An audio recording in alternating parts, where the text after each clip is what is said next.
তোমার সাথে last time breakup করার সময় আমি একটা ছেলের কথা বলছিলাম। হ্যাঁ মনে আছে।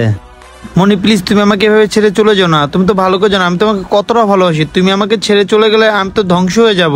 এই নন চুপ থাকো, এইসব ন্যাকামি কান্না আমার সামনে কইরো না। এই ভালোবাসা দিয়া পেট ভরে না, পেট ভরাটা টাকা লাগে, ঠিক আছে?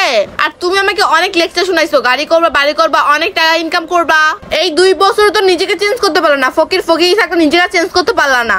আরে মনি টাকা পয়সা দিয়ে তো সবকিছু হয় না। আমাকে জাস্ট 6টা মাস সময় দাও। তুমি দেখো আমি তোমার সব স্বপ্ন পূরণ করার চেষ্টা করবো। আমি ইনশাল্লাহ ভালো কিছু করে দেখাবো তোমাকে। এই রাখো তোমার লেকচার, আমি রমজানের কাছে চলে যাচ্ছি। ও আমার সব সকালত পূরণ করবে, ঠিক আছে? কারণ ও তোমার মতন গরিব না, ও অনেক বড় লোক। কি বলতেছো তুমি? তুমি আমাকে ছেড়ে আরেকটা ছেলেকে বিয়ে করবা? আমি কিভাবে থাকবো? প্লিজ তুমি এই ভুলটা করো না প্লিজ। এই চুপ থাকো, আমাকে ফোন করবে না আর মেসেজ দিবা না, ভালো থাকো।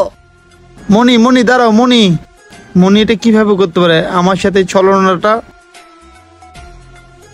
হ্যাঁ মনে আছে।